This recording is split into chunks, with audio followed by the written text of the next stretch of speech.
Aí, meu aluno, minha aluna, em casa, no trabalho, em qualquer hora, qualquer lugar. Hora para estudar é hora para estudar. Então vamos agora trabalhar um pouco sobre os hardwares, as peças que nós vamos ter dentro do nosso computador e fora dele também.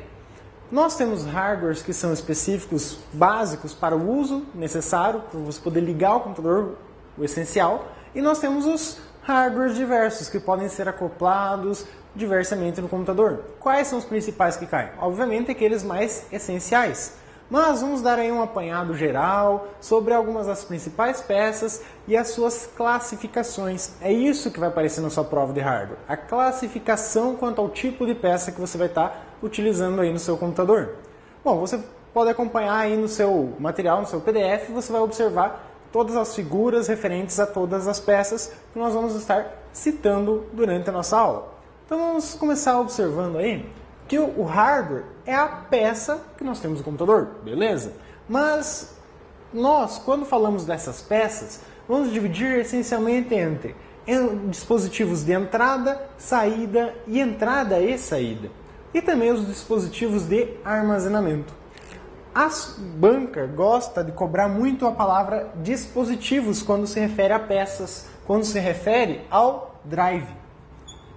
Lembrando que drive é peça. Driver é uma informação sobre como funciona essa peça. Quando a gente observa os dispositivos de entrada, esses são, de certa forma, os mais fáceis. Você tem aqui o dispositivo teclado, onde você digita letras e elas vão sendo enviadas para dentro do computador. Ou seja, é um dispositivo em que possibilita a entrada de dados no computador. Por isso que é classificado como dispositivo de entrada. Assim como o microfone. O microfone aqui onde você está me ouvindo foi feito o quê? Eu estou captando a minha voz através desse microfone para que você possa ouvir na sua casa através de um dispositivo de saída que é a caixa de som. Então o microfone também é um dispositivo de entrada. Hoje em dia muitos recursos podem ser acionados pelo microfone. Celulares e tudo mais que tem recurso em que você diz o que você quer buscar. Você fala, eu quero fazer uma busca sobre tal coisa. Ele interpreta o que você falou e vai buscar esse conteúdo, esse assunto dentro da internet. Outro dispositivo de entrada é o seu scanner. Então cuidado, porque scanner isolado é um dispositivo essencialmente de entrada, através do qual vai ser feita uma leitura de uma imagem, de uma foto, de um papel e depois atribuído de maneira digital para dentro do computador. O que é importante ressaltar é que o scanner é um dispositivo óptico, ou seja, ele utiliza-se de luz para fazer essa captação de informação. Então ele é classificado também como um dispositivo óptico. Uma webcam também, uma câmera, é um dispositivo de entrada de dados, pois através dela você informa dados aí ao computador. Hoje em dia nós temos também aquele Kinect. O Kinect também é um dispositivo de entrada de dados, utilizado por videogames, mas atualmente liberado pela Microsoft para uso em computadores para sistemas. Por exemplo, eu quero lá fazer uma aplicação em que eu estou simulando abrir e fechar o meu e-mail. Então eu posso estar utilizando o Kinect para fazer essa operação. Ele também é uma forma, são sensores parecidos com uma câmera que vão captar os seus movimentos e passar para o computador. Então ele também é um dispositivo de entrada. E o mouse também é um dispositivo de entrada. Através dele, você vai passar uma informação para dentro do seu computador. O clique do mouse, o posicionamento do mouse. Então esses são os dispositivos dito essencialmente de entrada. De saída, nós temos o monitor, obviamente, pelo qual você está vivendo agora. A impressora. Quando se trata somente da impressora, é um dispositivo de saída. E caixa de som, a qual você está me ouvindo. Pode ser um fone de ouvido, entre outros. Mas desde que seja um dispositivo sonoro que imita som, também é um dispositivo de saída. Então eles são claramente bem definidos. Mas existem situações em que nós vamos ter uma junção. E vamos ter dispositivos que são tanto de entrada quanto saída. Esses dispositivos são os que aparecem para tentar confundir o candidato na hora da prova.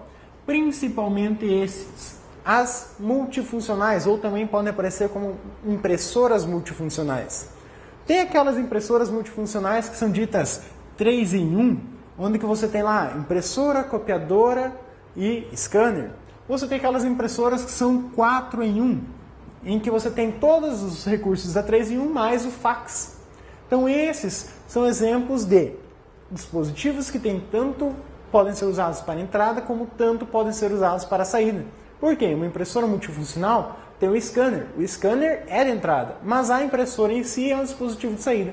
Por isso, a multifuncional é considerada tanto de entrada quanto de saída. Mas, hoje em dia, também é muito comum as telas touchscreen, aquelas telas sensíveis ao toque. Então, essas telas touchscreen, elas também são tanto um dispositivo de entrada quanto de saída. De saída, onde você visualiza na tela ali do seu celular, do seu computador, os dados. E após visualizar os dados, você vai teclando na própria tela as opções que são ali apresentadas. Então, muito comum hoje em dia também é um ponto que pode aparecer na sua prova. E o cara que também aparece é o modem. Ele também é considerado um dispositivo tanto de entrada quanto de saída de dados. Por quê? Entrada, quando uma informação vem da linha telefônica e você comprime ela, converte e manda para dentro do computador. E saída, quando do computador passa para o modem e depois vai para a linha telefônica. Então esse modem pode ser um modem ADSL ou mesmo aquele modem de internet discado. Os dois são considerados dispositivo de entrada e saída de dados. Armazenamento. Armazenamento é uma outra classificação de dispositivos que a gente pode encontrar aí dentro dos tipos de peça. Aqui é onde se encontra a maior variedade de dispositivos de armazenamento. E destes aqui são alguns dos principais que aparecem na prova. Por exemplo, disquete ainda aparece? Ainda pode aparecer. O disquete, tem que lembrar que a capacidade dele é de apenas 1,44 megabytes. Então tem que lembrar da capacidade desses dispositivos.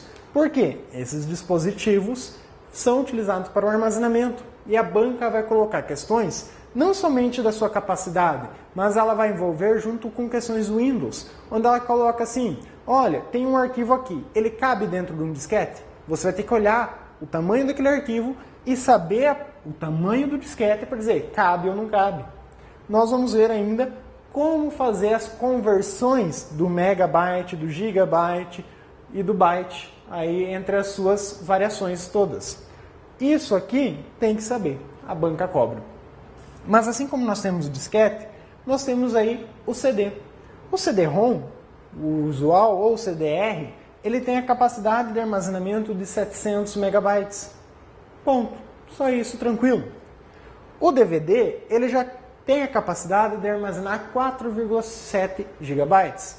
Se for um DVD de dupla camada, como já apareceu em prova, um DVD DL, Double Layer, ou seja, eu tenho duas camadas.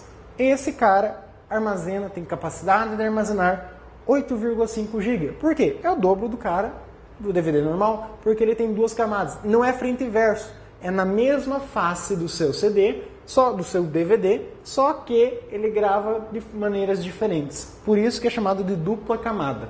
Mas ele tem a capacidade o dobro de um DVD normal. Hoje em dia também está muito comum aí os discos Blu-ray. Os do mercado usuais para que você adquira está entre 25 e 50 GB de armazenamento. Mas nós também temos alguns outros dispositivos, como por exemplo aqui o pendrive. Esse é o que a gente usa diariamente. Então a maioria das pessoas tem o seu próprio pendrive e trabalha com ele. Os pendrives atualmente eles têm aí variações de 1 GB até 256 GB. Então existem pendrives aí com alto poder de armazenamento. Só que aí depende do bolso de quem quer comprar. HD externo. Assim como o HD, ele também é um dispositivo de armazenamento. Hoje no mercado, encontramos aí HD puramente de 1,5 terabytes. Enquanto que HDs externos, nós temos aí variação de 320 a 700 gigabytes, considerando HDs externos aqueles menores, que são utilizados os HDs de notebooks. Então esses que são os mais comuns no mercado. Tem também aqueles HDs maiores que também utilizam então um HD que pode ter de 5 GB, 5 terabytes de armazenamento, ou seja, você tem um poder maior, porque o tamanho é maior também.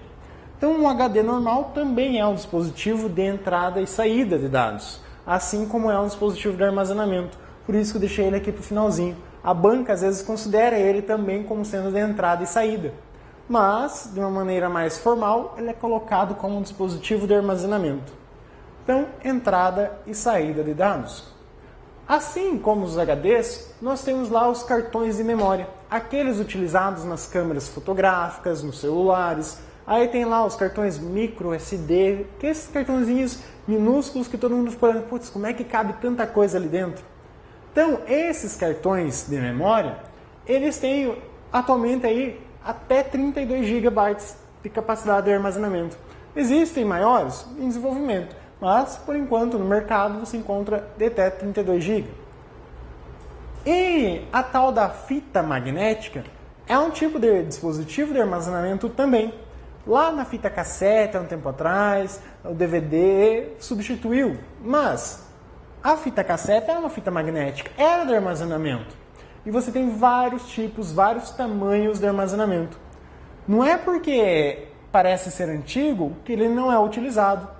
Hoje em dia é muito utilizado ainda as fitas magnéticas para fazer backups de grandes servidores. Por quê? Uma fita magnética, por mais que seja antiga, ela tem uma capacidade muito além de HDs de armazenamento.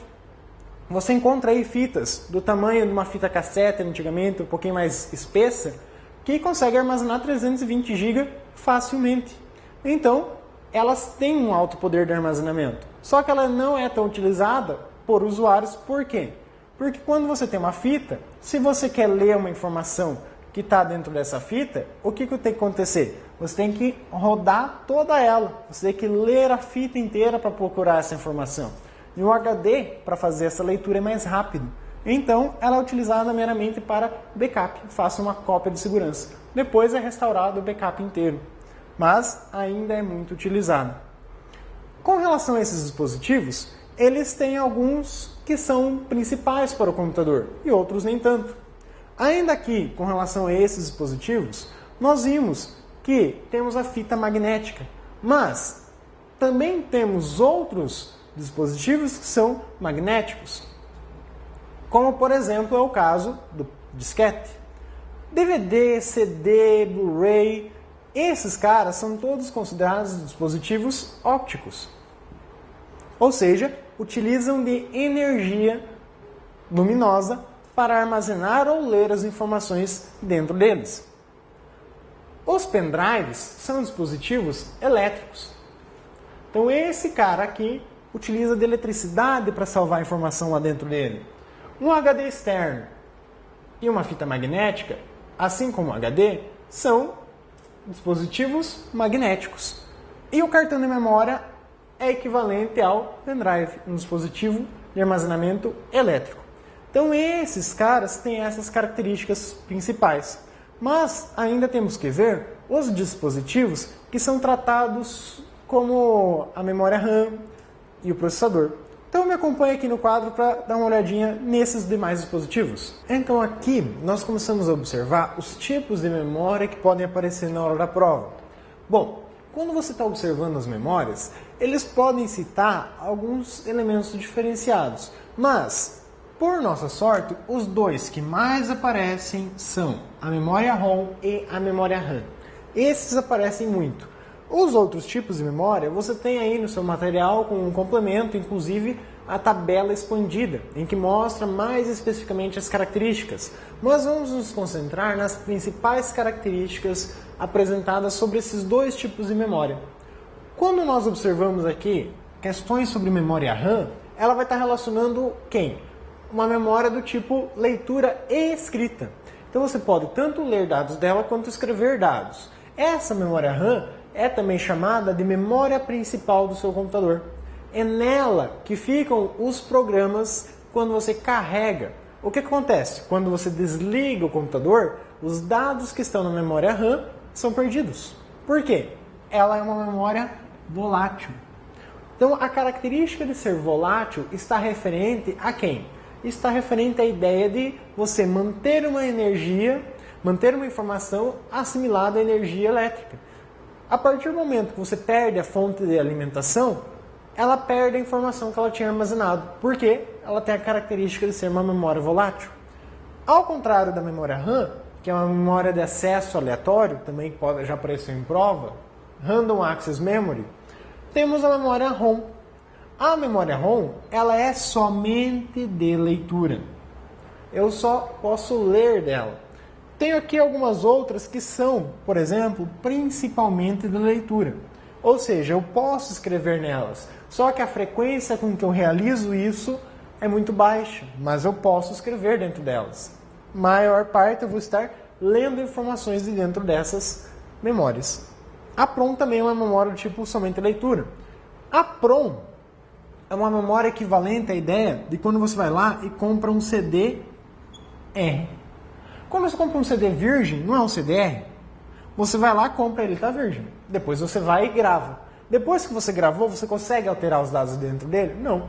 Então, nesse ponto, depois que ele gravou, ele vira um CD-ROM. Olha a ideia do ROM aqui. Você só vai usar ele para leitura de dados. Então, um DVD de filme, por exemplo. Um DVD de filme que você vai lá, pega na locadora. Pega não, você aluga, né? Você não vai querer pegar. Apesar que às vezes a gente quer pegar. Mas a gente aluga. Força do hábito, né? Então, você vai fazer o quê? Você vai ter um dispositivo, um driver, que você vai somente ler informações. Você não vai conseguir alterar aquele filme dentro daquele DVD. Você vai conseguir, às vezes, copiar, mas não é indicado, nem é permitido. Você vai estar utilizando uma memória apenas de leitura, porque é um CD ou um DVD-ROM. Quando você pega um CD virgem, é esse cara. É uma memória ROM, só que virgem, que você pode programar dentro dela. Essa é a ideia de uma memória PROM. Depois ela vira somente de leitura.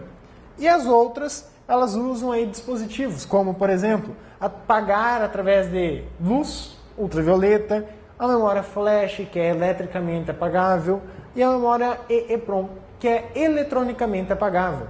Então você tem diversos tipos de memória, mas as que vão aparecer para você são as que são somente de leitura e as de leitura escrita, ou seja, memória RAM e memória ROM.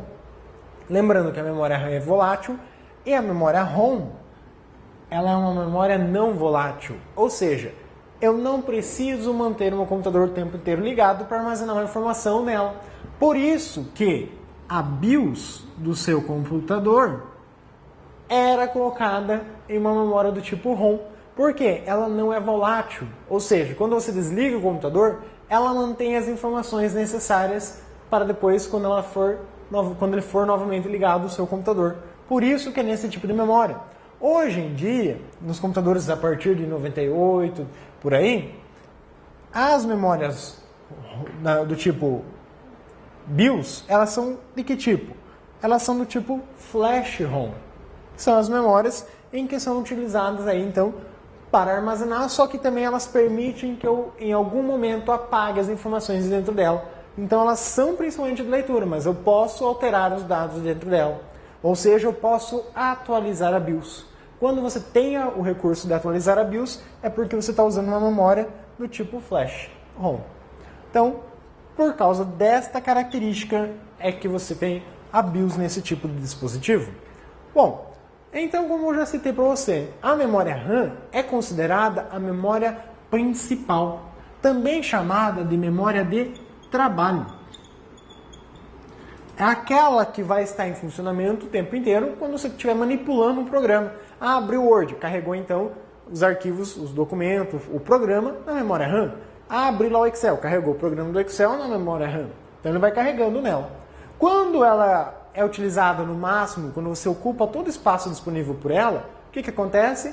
Em alguns momentos o computador vai buscar as informações dentro do HD, que é também chamado uma memória secundária. Além de ser chamado de dispositivo de armazenamento, é também chamado de memória secundária. Porque quando esgota os recursos da memória RAM, ele é utilizado nesse ponto. Então esse é o HD, Hard Disk, também como pode ser citado pela prova. Bom, ainda em relação aí ao hardware, temos o carinha centro do nosso computador, nós temos o coração do nosso computador. Cuidado! Por quê? No senso comum, quando a gente fala CPU, a gente imagina o gabinete. Imagina lá, tem lá meu gabinete. Não. O CPU necessariamente é o processador. Central Processor Unit, ou seja, a unidade de processamento central. É o coração do computador. É aquele chip onde que vai ser feito todo o processamento das informações. Nós vimos aí dispositivos entrada e saída, mas eles vão passar essas informações para alguém, para que alguém trabalhe. Quem vai trabalhar é o processador. Então, nós temos aqui um esquema mais simples do diagrama de von Neumann. O que o diagrama de von Neumann explica? O funcionamento básico do computador, onde que nós vamos ter lá os dispositivos de entrada e os dispositivos de saída. E, no meio termo, nós temos o nosso processador. Ele vai estar interagindo com a memória para processar a informação que entrou para poder gerar uma saída. Então, entrou uma informação, processo, interage com a memória, gera uma saída. Mas, a banca gosta de perguntar às vezes o que dentro do processador pode conter. Então, quando a gente fala no processador, na CPU, dentro nós podemos ter uma unidade de controle. Então, nós podemos ter ali um carinha que faz o controle do computador, que é a unidade de controle. Nós também temos uma unidade lógico-aritmética. O que é essa unidade lógico-aritmética? A ULA. O que a ULA faz? É esse o cara responsável pelos cálculos do processador. Então é ele quem vai realizar as operações, soma, subtração, divisão, é ele que vai estar calculando. Porque no fim, tudo se resume a cálculos matemáticos. E quem faz esses cálculos é essa unidade lógico-aritmética. Então, aritmética é para fazer cálculos, mas também lógico, porque ela compara. Um valor é igual ao outro, ou um valor é maior do que o outro, um valor é menor do que o outro, um valor é diferente do outro. Como que ela vai fazer isso? Através dessa parte lógico, que é a unidade lógico-aritmética. Mas, ainda assim, a memória RAM é um dispositivo lento. O HD é mais lento ainda. Temos aí a tentativa de criar os HDs sólidos lá, os HDs do tipo Solid Disk. Só que esses HDs, eles são muito mais rápidos do que os HDs de disco.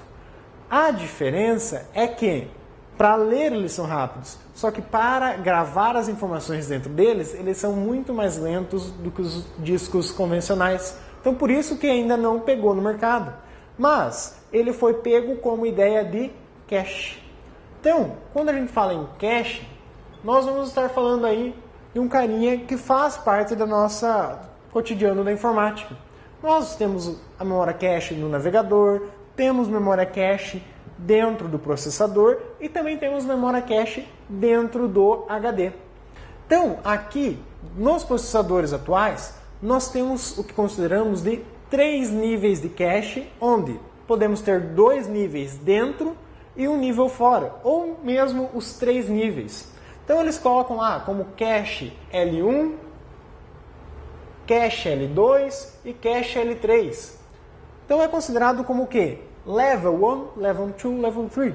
Então você está falando de levels. Por que isso? Porque essa memória cache de nível 1, essa é fodona. Essa daqui, o que ela tem de propriedade? Ela trabalha quase a mesma velocidade da unidade lógico-aritmética. Ela trabalha a mesma velocidade do processador. Ela é muito rápida. Mas por que em vez da memória RAM, então, só não tem memória cache tipo L1? Custo. Ela é muito rápida, mas o preço dela é muito elevado. Então, foi feito o quê? Colocado ela pequenininha ali dentro.